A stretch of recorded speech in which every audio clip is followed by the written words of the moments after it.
Well, hello everyone, and welcome to this English lesson where you get to ask me questions and then I try to answer them.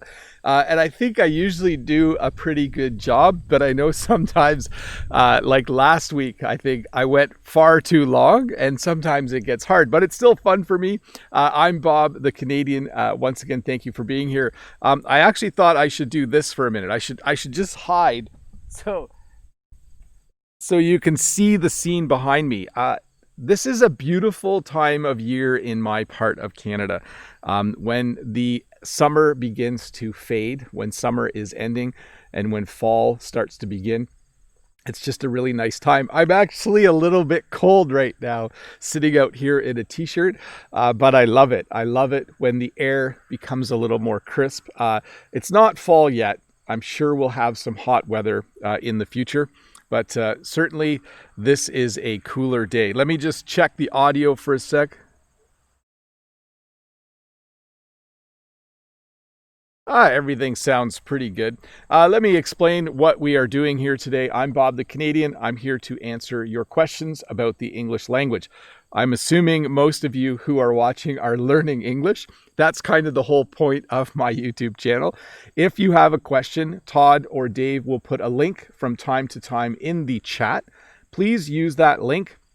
It will take you to a Google form and use that form to ask your question. I will then put the question up right over there, like I just did with my little intro, and I will talk. I will fix the question if there are mistakes, and I will try my best to answer them. So just one more time, let me get out of the way for you so you can have a little look. I'll lean over. Hopefully my back doesn't go boop or something like that.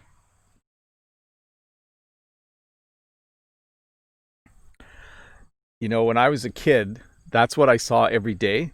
And I didn't realize how beautiful it was until I was older and had lived in the city for a bit and then came back after my first year of university. And then I realized that my parents, this was my parents' farm, I realized that they lived on a really nice property. But at the time, when you're a kid, it just seems normal to have that in the background. Let's see here. Oh, I don't have the question on the screen. First question is from Ruslan. So here we go. We are starting. This is the official lesson. Ruslan says, "Hi, Teacher Bob. How are you doing today, sir?" I'm doing really good. You can tell I'm in a pretty good mood. I think I slept good, although I'm not sure. I just have a nice day. I had a busy week. And today, after this live stream, I don't have anything to do. So, sir, if you were a teenager now, what specialty would you choose to study? That's interesting. I think I would have, if I was a teenager now, I would probably still be going into the field of computer science, because I do have a fairly strong technical background.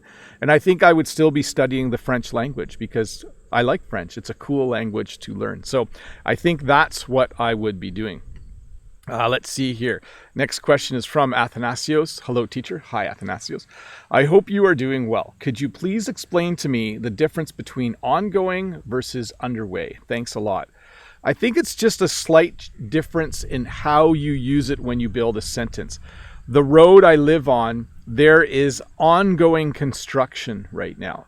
So for the entire summer, they have been fixing the road. So there is ongoing construction. That construction started, it's happening now, it's going to continue happening for a while. There is ongoing road repair, there is ongoing construction.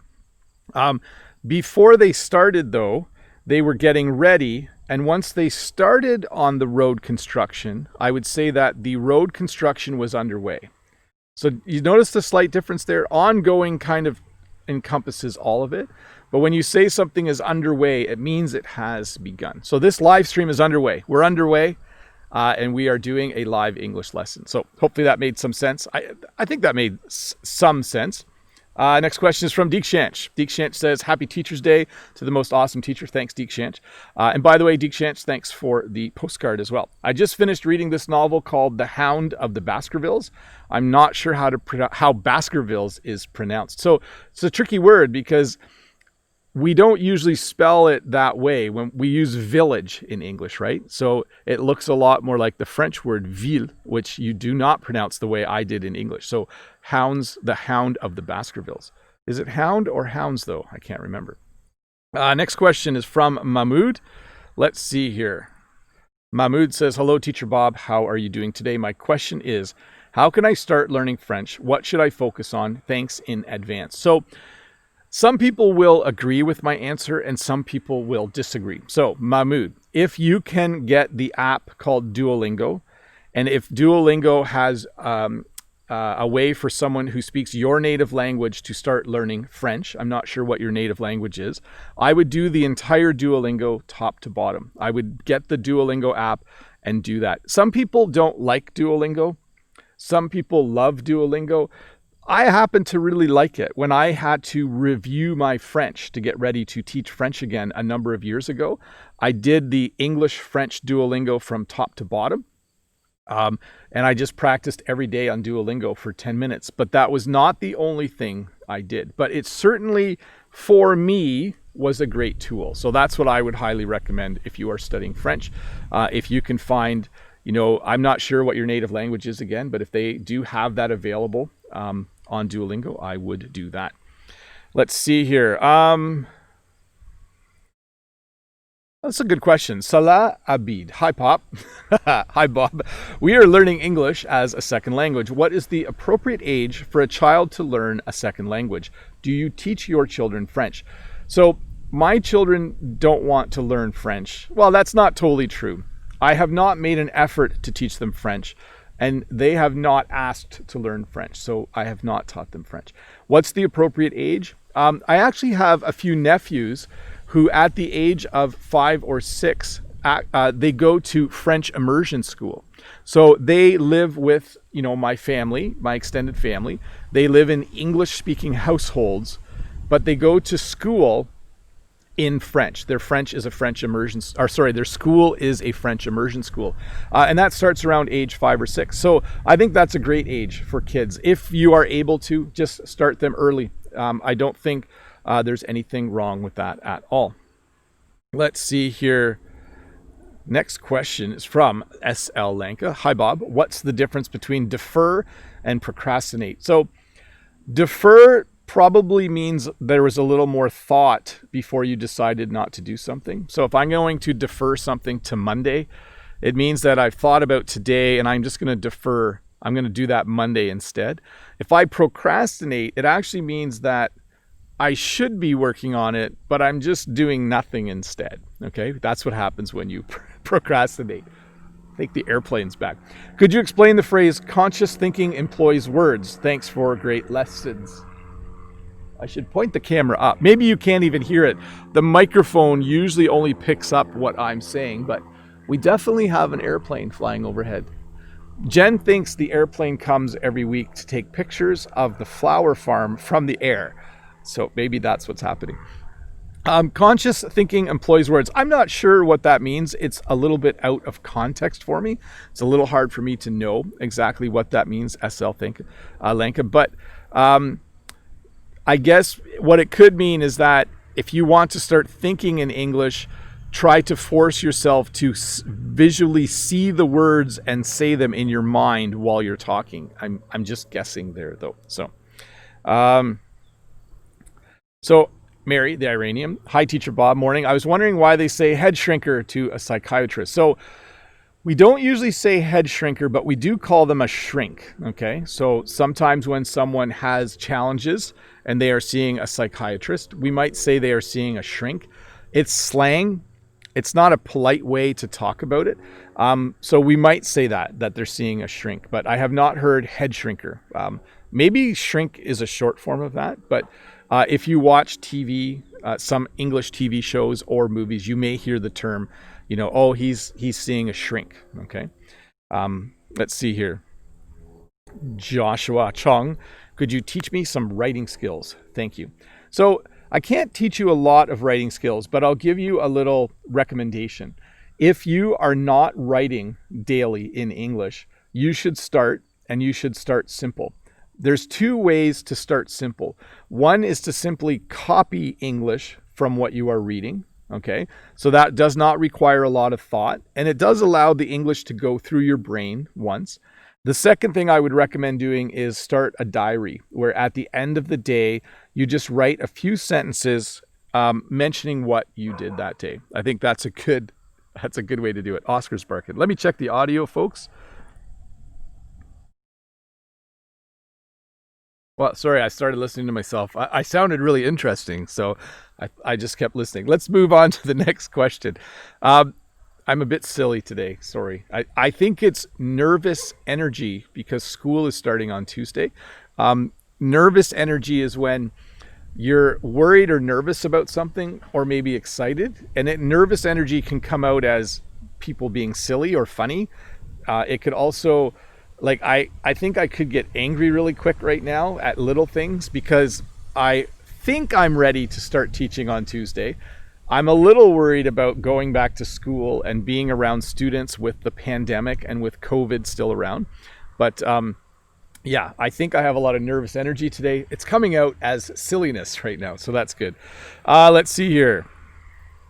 Next question from Johnny from Brazil. Hey, Bob, good morning. Can the words approach and broach be used interchangeably? For example, I don't know how to approach the subject with him. I don't know how to broach the subject with him. So I would probably say this. I don't know how to broach the subject with him, or I don't know how to approach him to talk about this. Okay. So I would use them in a slightly different way. They are somewhat interchangeable, but that's how I would use them for sure. Like I'm scared to broach the subject with him, or I'm afraid to approach him to talk about this. Let's see here. Next one is from Sine. Wait, let me just see here. Yes, I did that right. Hello, teacher. Can I say this method gives high precision, obtains high precision? Difference between satisfactory and sufficient. Thank you. So I would say, first of all, it's a bit of a cryptic question. This method provides high precision or allows for high precision. That's what I would say. I think so. I'm thinking you're testing something and there's different methods to test, and one method would just give you better results, and it would help you obtain high precision. That's what I would say. That I'm not sure. I would have to see that. The difference between satisfactory and sufficient, fairly similar. When I took certain kinds of classes in school, my grades were sufficient. My grades were satisfactory. So that means they weren't amazing. By the way, the class that I didn't do well in school was usually, you're not going to believe this, but it was usually English class because I found it quite boring. It's really weird because native English speakers take English class, but we don't learn how to speak English. We read novels and poems, and I didn't find it super exciting. I don't know why, because I like to write and I like to read. But when I took English classes as a child, my grades were sufficient. My grades were satisfactory. That means I passed the class, but the grades weren't that good. Probably the number of viewers watching the live stream will go down now because people are like, what? He got bad grades in English class? Why am I watching this guy? Well, hopefully that doesn't happen, but hey, we'll see. Let's see here. Good morning, Good morning, Teacher Bob. In what situation do we use the word fault and wrong? Thank you so much and have a nice weekend. If I do something wrong, then someone could say that it was my fault. Let me explain a little bit more. Let's say that I back up my van without looking behind me and I hit a tree. So it was wrong to drive in reverse without looking backwards. Okay, that was wrong. I did something wrong. And then the fact that I hit a tree, you could say it was my fault. So it was because of me that the van hit the tree. That hasn't happened, by the way. The van is fine. Elias says, hello, or hey again, Bob. Hello, everyone. Hi, Elias. Thank you so much for the super chat.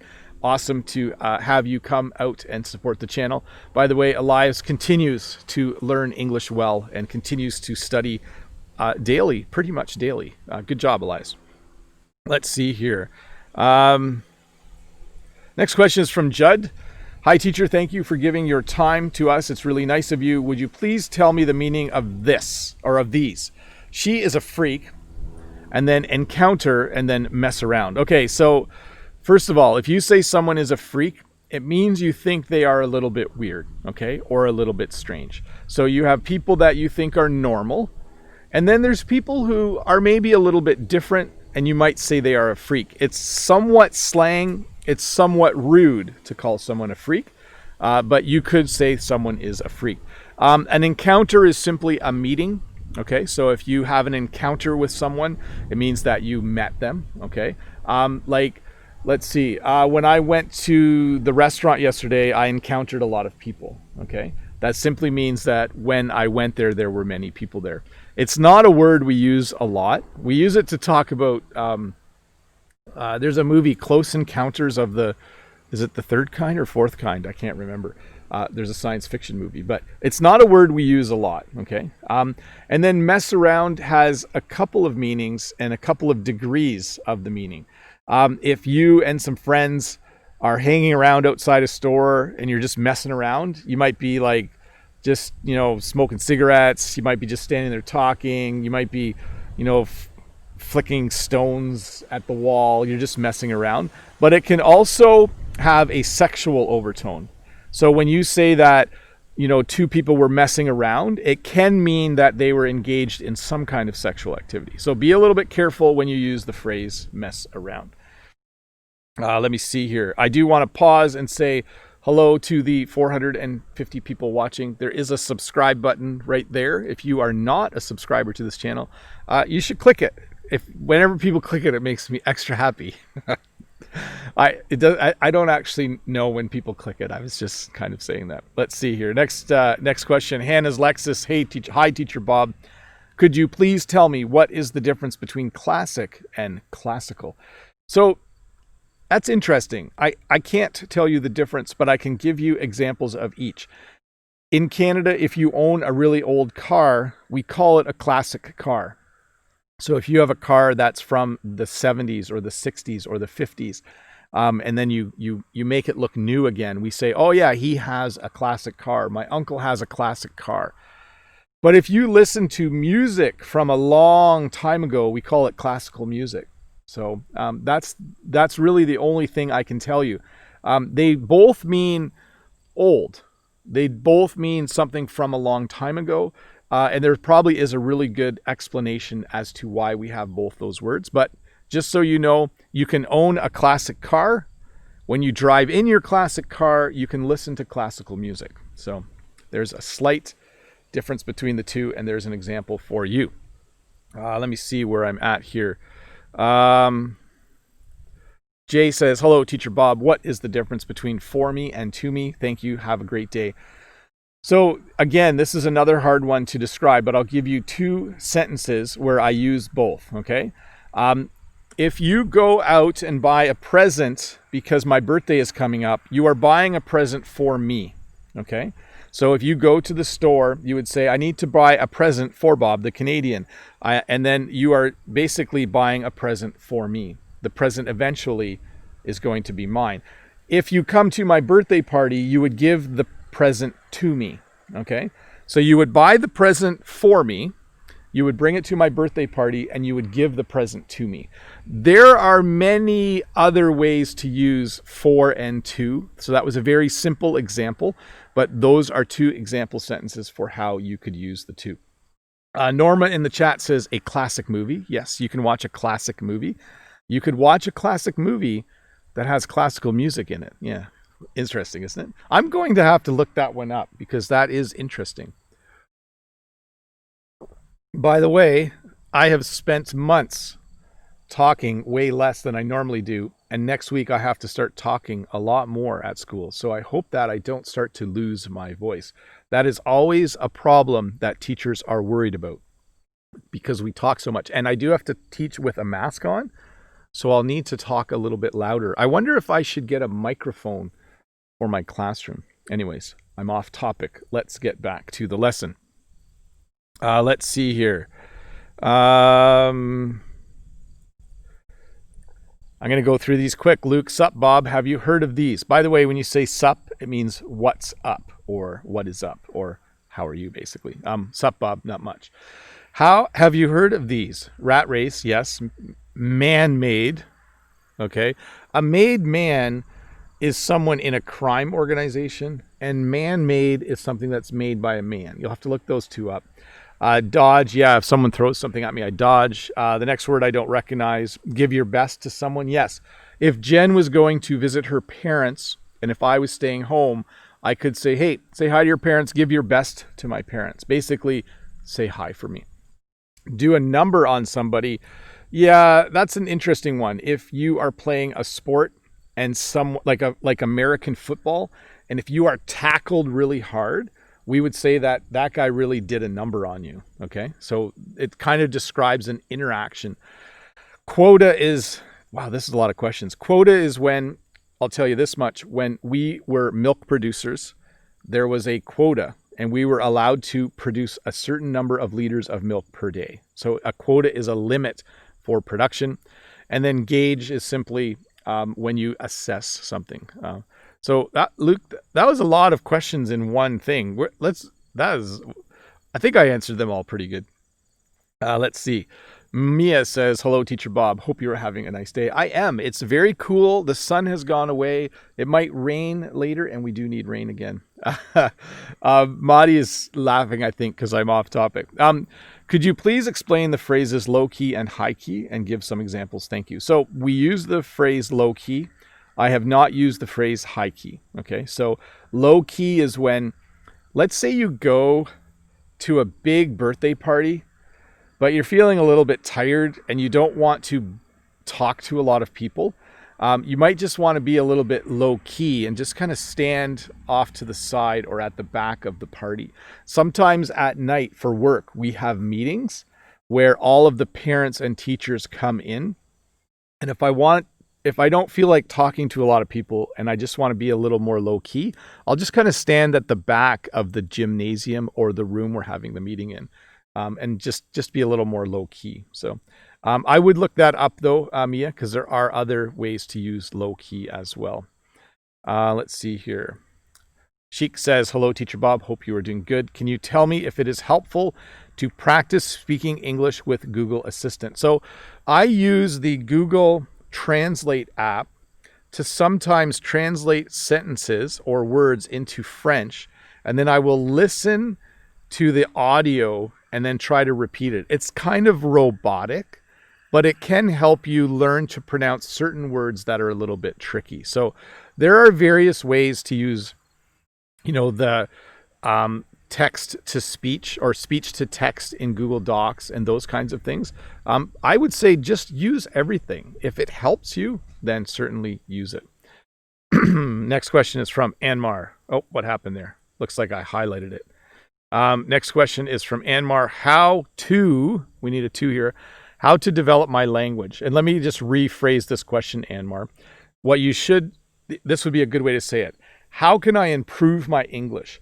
What can I do to continually develop my English language skills? Okay. And practice all the time. And here's Bob, the Canadian, the broken record. Make sure you're reading, make sure you're writing, make sure you're listening, make sure you're speaking, make sure you're learning new vocabulary. And then I don't always throw grammar on the end, but do study a bit of grammar so that you can at least know some of the rules for sure. Let's see here. Just give me 1 sec, people. Just have to check something for a minute.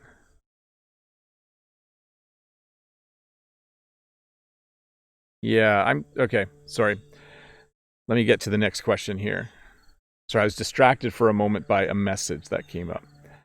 So there are a few questions here that are grammar questions. I am going to skip over them. There are actually many of them, so give me a moment to find the next question. Next question is actually about farming, our flower farm. Renata says, do you grow lilies and violets on your farm? What do you know about ferns? OMG. Their leaves, they fall off a lot. Any tips? Thank you, Bob. So we grow lilies. We do not grow violets. We grow lilies pretty much every year. We grow lilies. They're tricky, though, because you plant one bulb and you get one flower from a lily, sometimes two. So they're expensive to grow. And I don't know anything about ferns, okay? And just so everyone knows, OMG is short for oh my God. It can be considered a swear word for some people in English, depending if they are religious or not. So OMG, that is what the short form is. I don't know why leaves fall off. Sometimes it's because you aren't watering them enough, but it might be because you're watering them too much. I don't know, Renata, sorry.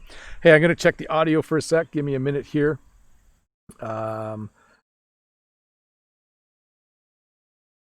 There we go. Okay. Sorry to slow down a bit there, people. I will get back to the lesson.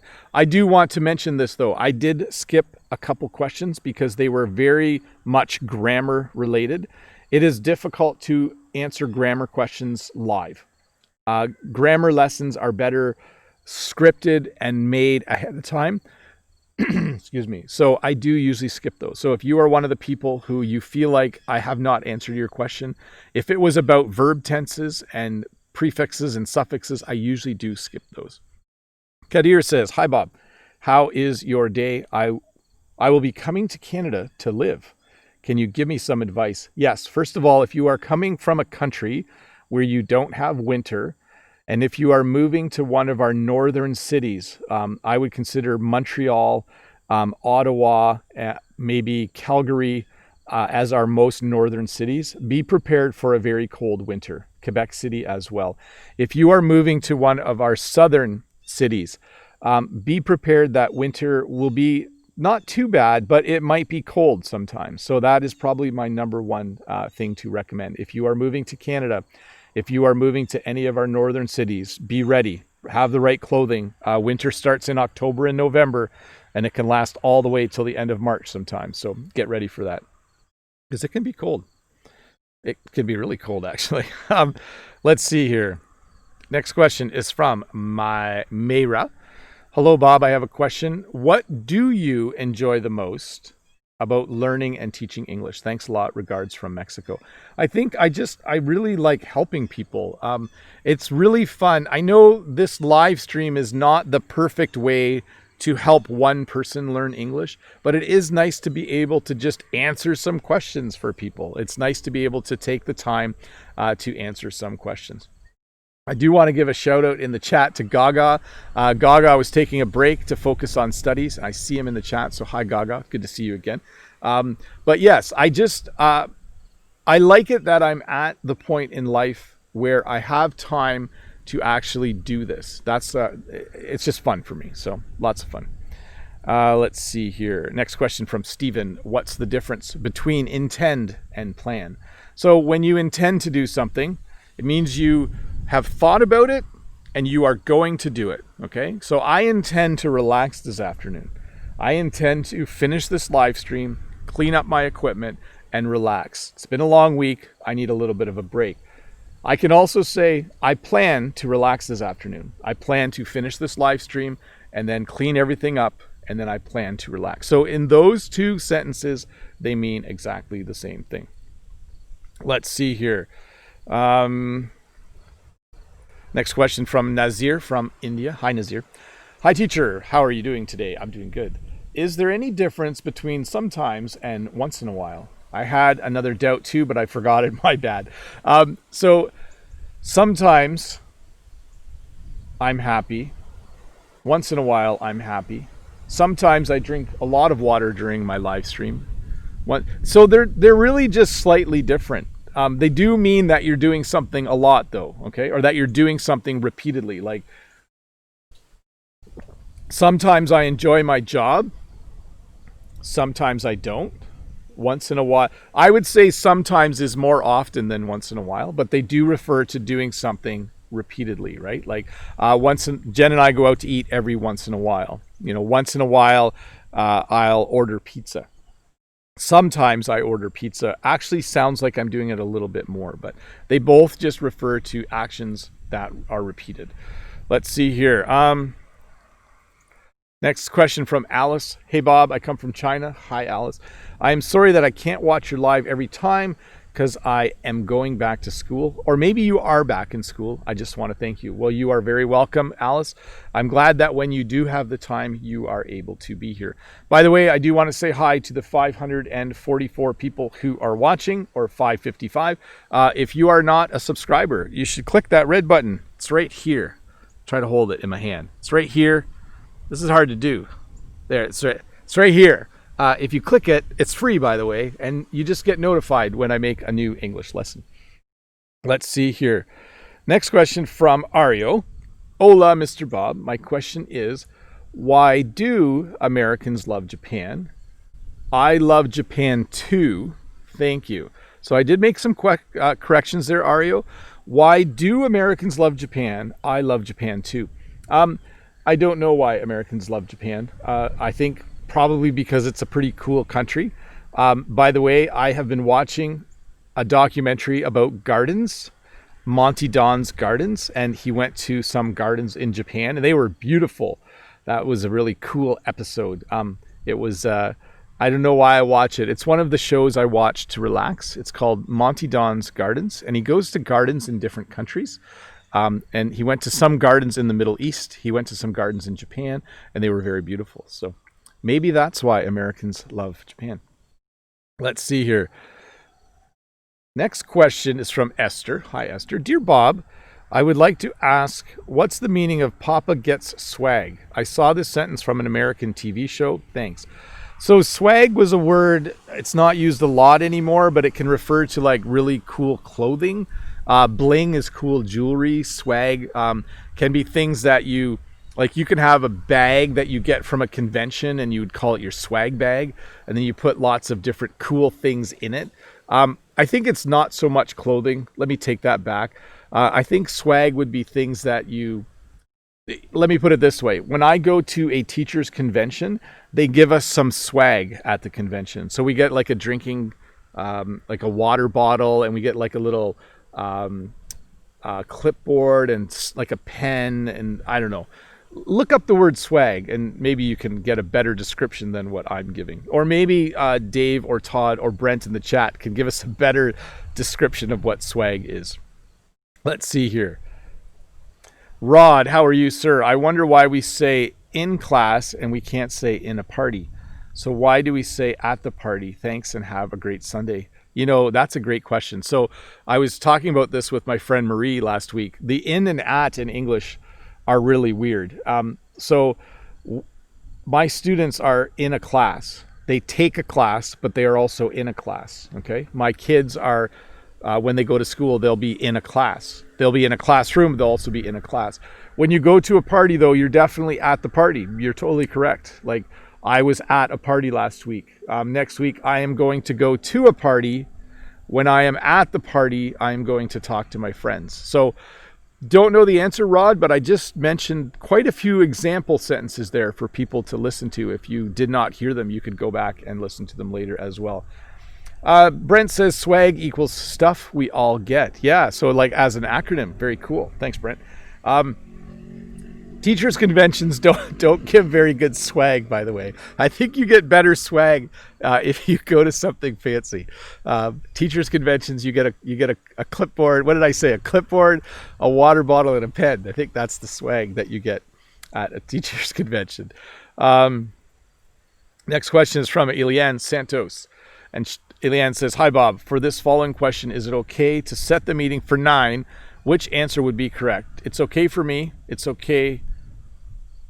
So here's what I would say.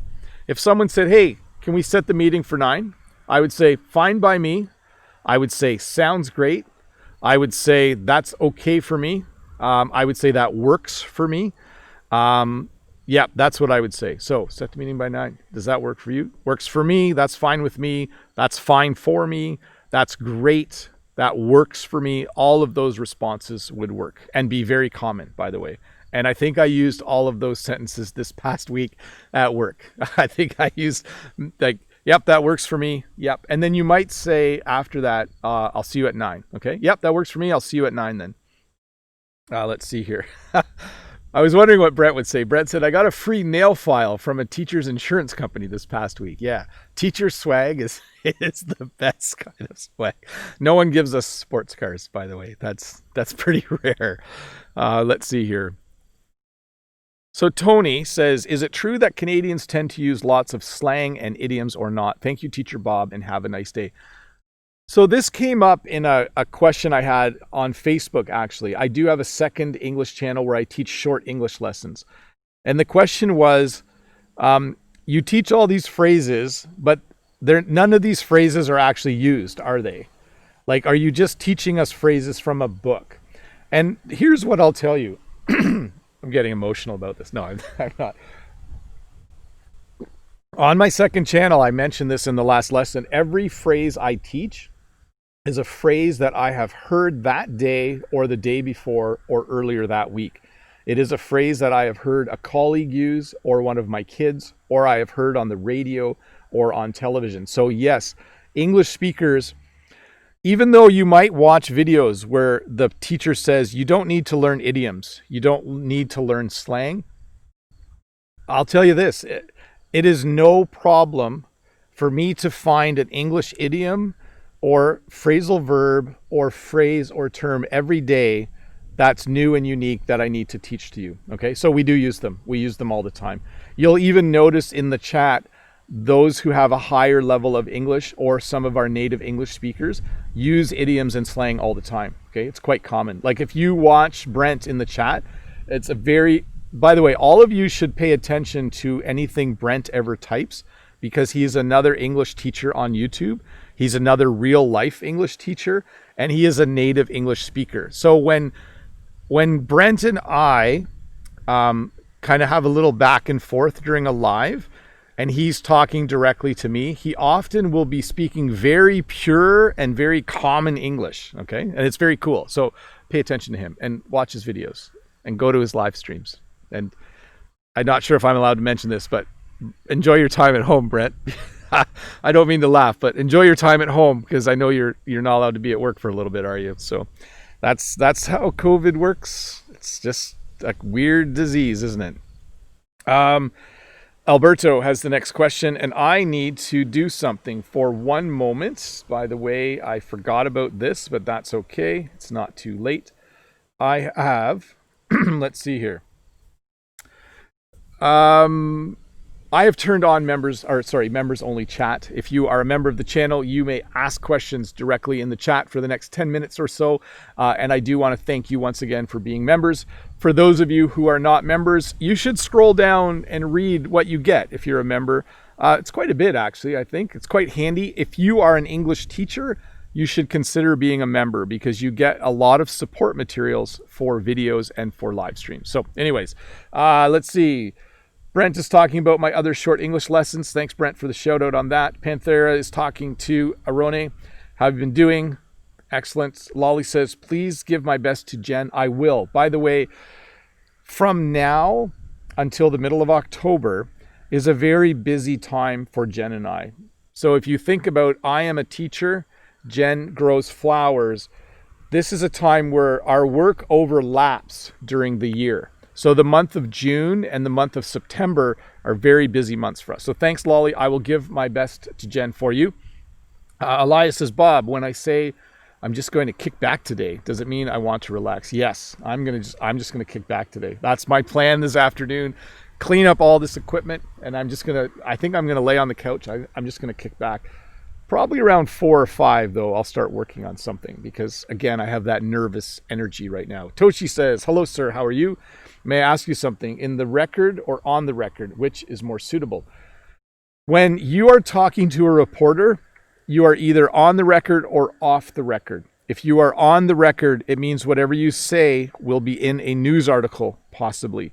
If you are talking to a reporter, that's a journalist, and they say this is off the record, whatever you say is private between the two of you, okay? And now let's see here. For example, the sunny days last the most. Oh, that's different. We say, this is the coolest day on record, or tomorrow is going to be the hottest day on record. So slight difference there, okay? You take out the, but we would say that. We would say, this coming winter might be the coldest winter on record. So there you go. Julia says, hi, Teacher Bob. Could you please explain the meaning of the phrase, you are good to go? Yeah, so let's say I'm at the store and the cashier says, do you want bags? And I say yes. And then they put all of my groceries in the bag. When they are done, they would probably say, you're good to go. Basically, that means everything's ready, everything's good to go. When I start the live stream, I actually say this to myself. I say, okay, I have my microphone, I have my camera, I did a test, I'm good to go. It simply means I'm ready. Okay, great question, by the way. Let's see here. Bahaha, says Brent. I made a video about my forced quarantine. It's public knowledge. Okay, good. It made our local newspaper. So that means I'm allowed to talk about it a bit too. Brent started school. They had teacher meetings. And Brent now does not have COVID, but he does have to be home for a bit because someone in his building tested positive. So I think he's home for 14 days, probably 12 more now. But I hope it goes well, Brent. I felt really bad when you emailed me and told me that. I felt like, man, we just want to get this school year started. We might end up learning from home, but it would be so nice to get it started. So I hope things go well for you. Melody says, good morning. Hi, Melody. Panthera says, dear Teacher Bob, can you help me to understand if we say, for example, someone came out from a meeting all revved up. Yeah, you could say that. We would actually say all fired up. Revved up is common as well, but in my part of Canada, like if I go to a meeting and it's really exciting and I come out of the meeting, I could say I'm just all fired up. And that would be that I'm excited in a positive way. Revved up could mean, yeah, I'll have to look that one up. We don't often use it because fired up can also mean that you're angry or annoyed. It depends on the context. Like he got some bad news and now he's all fired up about it. So it can mean that it's bad. You could say, he got my son got brand new toys and now he's just all fired up to play with them. That would be a positive way to use it. Lolly says, merci Bob. Rod says, as slang, swag is another word for stylish person, isn't it? This is where Bob the Canadian reveals that he's not hip and cool and he doesn't know enough to answer the question. So sorry about that, Rod. I think if I was 27 years old, I would know everything about swag and being hip and cool. Brent said, I heard a great story that makes me think of you. Holland gives Canada tulips every year for their help in World War II, I think. Canada has a good relationship with Holland because during World War II, I don't know the exact story, but a member of the Dutch royal family actually lived in Canada during World War II. And so there has always just been good relations between Holland and Canada. And many Dutch people after World War II immigrated to Canada. That's why I live here, because my grandparents immigrated to Canada after World War II. Elias says, Bob, what does this phrase mean? That was cutting it fine. Not sure I would use that phrase, Elias. I would use the phrase cutting it close. When you cut something close, it means, let's say you need to be somewhere at 9 o'clock and you get there at 1 second before 9 o'clock. You could say, whew, I'm not late. That was cutting it close, or I was cutting it close. So that means when you just do something on time. Let's see here. Juniarto says, hello, Sir Bob. I think maybe it will be amazing if someday we, your subscribers or members, could have a conversation with you. Yeah, we'll see how that goes. I don't know how to do that well. Someone suggested that I should do another giveaway and that the winners of the giveaway would get to have a Zoom meeting with me. And I like all of those ideas. Someone suggested I should travel the world and have a meetup in every city. That sounds great too. Honestly, though, I'll tell you this. I'm a very busy person. Until I work less or become less busy, I'm probably just going to do what I'm doing. And that's make a video every week, do a couple live streams, and that'll be it for now. We'll see what the future holds. Maybe things will change. Panthuri says, Brent is also great. He is. Brent is awesome. Rod says, it made your local paper. Wow. Yeah. So Brent's story about being home made the local paper. I'm assuming the fact that there was COVID in that area of your city also made the paper. Let's see here. Julia says, thanks a million. Brent says to Rod, yeah, it's against the law to reveal the person's name, but they can say a teacher tested positive. Another teacher in my building is sick now. Yeah. That's kind of how viruses work. That it's amazing how, like in a negative way, it's amazing how easily COVID passes from one person to another. To me, it's an amazing thing. By the way, amazing can be used to describe a negative thing as well. We usually say, that's an amazing tree. Look how big it is. But you can also describe negative things to a certain degree with the word amazing. Let's see. No worries, sir. My children say things. I tell them Portuguese, please. Very, very cool. Let's see here. We got 15 minutes left. Let me get to the next question from the general public. Daniel says, hi, Bob. How can I improve my English pronunciation? Because sometimes I feel a bit embarrassed when I try to talk in public. So the way forward on that, Daniel, is to make sure you have a lot of one-on-one conversations. And the simplest way to do that is to hire someone on Preply or Cambly or italki, I think is the other one. That way, you're less embarrassed because it's not someone you know personally. It's easier to have an English conversation with someone who's kind of a stranger. I practice my French each week with a friend of mine from New York who's a French native from France originally. It's easier for me to make mistakes when I talk to her because there's no repercussions. What that means is no one's going to make fun of me. So the more one-on-one conversations you can have, the better it will be for you. Let's see. Tochi says, I have another question. I had 8 hours of sleep, or I had 8 hours sleep last night, which is right. I had 8 hours. So I would say this. I had 8 hours. I had a full 8 hours sleep last night. I had 8 hours of sleep last night. I had 8 hours sleep last night. That's a little bit slangy to say it that way, but you could say that. You could say, I feel good. I had 8 hours sleep last night. Totally fine in a conversation. The correct thing to say would be, I feel great. I had 8 hours of sleep last night. Elias, Bob, have you heard of the LinQ website? I saw it yesterday and there are some videos of you there. I found it interesting, but I don't know if it's a partnership with the site that you can have. I think it's the videos on LinQ are actually still YouTube videos. So that's allowed. You're allowed to do that. You're not allowed to download videos and put them on other platforms. But yes, I have actually used LinQ. I read the French book. I reread Le Petit Prince on LinQ. And then there was little tests you could do while you were reading the book. It was very cool. Let's see here. Carolyn says, please, can you give me tips to teach teens? Thank you. If you are teaching teenagers, so I'll tell you what I do because I teach teenagers. I do happen to teach them French, not English. Make sure you are using some kind of current television show in English that is made for teenagers. So in my French classes, I use a show called Subidu Texto. That's a French language television show from Quebec that is made for teenagers between the age of 15 and 18. That is the best recommendation I can give you. You'll need to, of course, do many other things in your language class. But if you can find a show that's made for people that age, they will be more interested in it. They'll be more interested in it, honestly, because it's people doing the same things as them. You have to realize that human beings find other human beings interesting and attractive and cool. And generally, when teenagers watch shows with other teenagers in it, they see people who they like, and it just helps. So that's what I would say. Panthera says, Teacher Bob, should I understand sold on? If I have read this, many people are sold on. So when you're sold on something, it means you believe it. Okay, so you could say, these people aren't going to like this, but it's important that you get them sold on this idea. Basically, that means you get them to understand the idea and to believe it.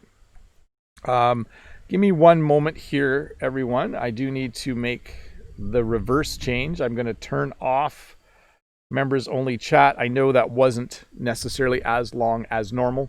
Let's see here. Elias. Oh, wait, I did that one. Mrs. G's classroom. Bob, I am an English teacher and I just became a member a few days ago. I love your perks. Thank you. I'm glad that you are. Probably what might be helpful for you as a teacher is just having transcripts. They are just handy. When a teacher can get a word-for-word transcript of a video, you can do a lot with that with your students. You can make little activities. You can make little matching activities. You can do fill in the blanks, many things. So thanks, Mrs. G. Brent says, if you're teaching teenagers, run. Yeah, I don't seem to have a problem, but it is an interesting age. Yeah, it can be challenging at times to teach teenagers. Let's see here. I'm going to jump back to the bigger list of questions. Next one is from Natalia.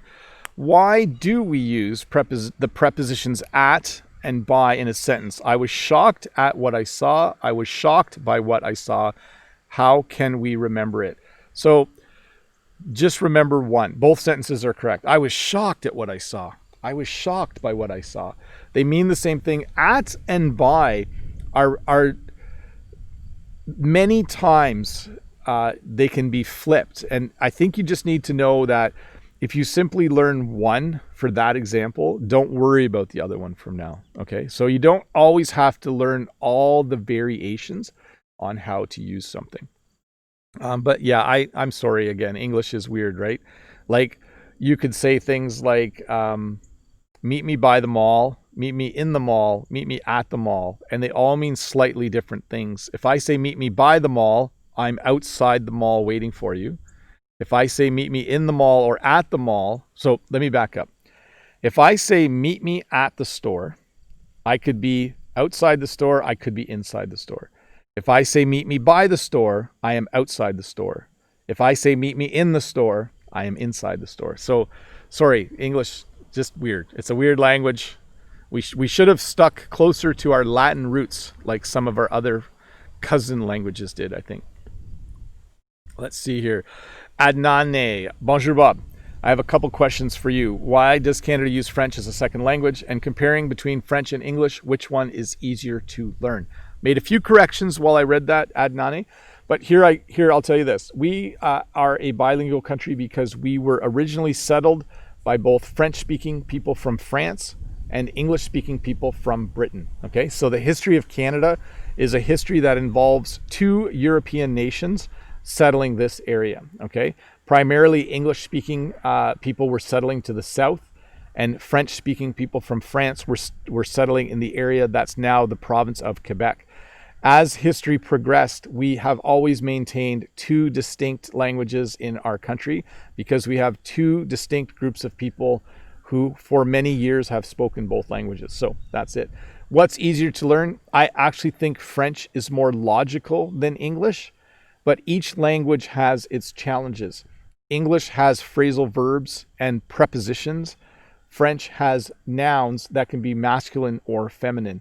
So for instance, for someone like me, the hardest thing about French is remembering if a word is masculine or feminine, okay? It took me a long time to learn that it's la maison or la pizza, but it's le lait. I hope I got that right. So I think both languages have their unique challenges. That's what I would say. Let's go to the next question. Hafez says, hi, how is it going? Please give me the names of some novels to improve my English. Thanks in advance. So I usually recommend people read The Pearl by John Steinbeck. If you want, you can read other works by him, but that book is a short book.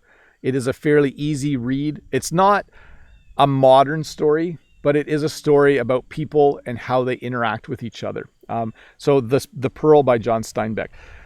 After that, I would say this. You need to know your level of English. If you are a beginner, just read kids' books. Some people are embarrassed to read kids' books as an adult. When you're learning a language, if that's the book you understand, read that. If that's too easy, read young adult fiction. So read books that are written for kids between the age of 12 and 16. And just progress through that. Because if you read children's books and then books for teenagers, the difficulty progresses until you get to what I would say are adult books, like bestsellers from the New York Times bestseller list. Let's see here. Next question is from Oscar. Can you come here for a sec, pup? Come on, pup. Come here. Come here, pup. Come here. This is dangerous. This is the dangerous part of the live stream. Come on, puppy. Come on, puppy. Oh, there we go. Yeah, say hi. He's like right on the table. Here, if you... I know, this is where I get worried about my equipment. Let's see if he'll come up right here. No. Right here. Come on, Pop. Come on. He knows this is where the camera is. Okay, well, you got to see Oscar's shoulder slightly. There we go. Come here, Pop. Yeah, good boy. Hey. There we go. I feel like we are holding him to put him on camera. So he's quite Jen's here too, but she has work clothes on, so she doesn't want to pop. Are you like making him? Thank you, Oscar, for coming. Yeah, I feel like we're being mean to Oscar now by making him go on camera. So anyways, Lolly at the beginning asked if she could see Oscar today. There you go, Oscar. Yeah, I see Lolly in the chat saying, Oscar, come. That's what you say to a dog. You say, come here. Come here, pup. You often call a dog pup. It's kind of a nickname for a dog. It's short for puppy. Let's see here. Sevda says, it's Sevda from Turkey. What is the difference between expend and expand? When you run, you expend energy. Okay, so you have a certain amount of energy. When you run, you expend energy. It means you use energy. Kind of the opposite is if you don't run and if you sit in the house eating cookies, you will expand. Your belly will expand. If you blow air in a balloon, the balloon will expand. Okay, so listen again to the pronunciation. When you run, you expend energy. When you blow up a balloon, the balloon will expand. I'm glad Oscar could join us, but he really doesn't like the camera. Even when I'm out making a video for the Tuesday video, he'll sit on the other side. He doesn't like it when the camera is pointed at him. Faz says, hi Bob, I have a question for you. Here's how I would write this question. What should I learn first when I want to learn English? Grammar, pronunciation, or anything? Could you give me a list? So if you are just starting learning English, the very first thing you need to do is learn vocabulary. You need to just memorize 500 to 1,000 English words, usually for items, like learn the word for cup, the word for kitchen, the word for bicycle. If you are an absolute beginner, you need to have a basic level, a basic amount of vocabulary memorized. After that, you can start to learn the present tense, but I would actually encourage you more to learn what we call the present continuous, okay? So like I am drinking, I am walking, I am doing a live stream, and then go from there. But certainly if you are an absolute beginner, vocabulary is the number one thing that you should be working on. Let's see here. Anocha. Hi, Teacher Bob. What is the best way to practice your English without a foreign partner? Thank you. So eventually you need a speaking partner, but there are things you can do without a speaking partner. You can have pretend conversations with yourself. So you can say, how are you today? I'm fine. How are you? I'm doing quite good. How was your party last night? It was a good party. I had fun. So you can have pretend conversations. You can listen to people on a YouTube video, hit pause and repeat what they have said. You can find the script to a little video of two people talking, and you can try to play one of the parts. So if you can get the words for the video, and then you can read out loud. None of these are perfect, but they all to some degree mimic conversation, or at least allow you to start practicing saying the words out loud. But eventually, if you are serious about learning a language, eventually you need a speaking partner. It's not the very first thing you need, but it's very important. And you need to continue having one. I have a French speaking partner because there's no one to speak French to each week. And a language it doesn't disappear, but we would say you get rusty. So just like a vehicle starts to rust, you could use the same word to describe. If you don't speak English for a year, your English gets a bit rusty. So that's how I would describe it. Let's see here. So Peshra Jawad, hello teacher. How can I stop translation in my head when I speak English? For me, when I was learning French, this was simply a matter of time, and it was a matter of having many, many conversations. So I think the same is true in English. And what's challenging is some people can get there quicker than others. Some people can very quickly learn to think in English. But one thing that can help is if you constantly narrate what you're doing in your mind, okay? What that means is that if you want to start to think in English, start to kind of in your mind say what you're doing all throughout the day. So do this.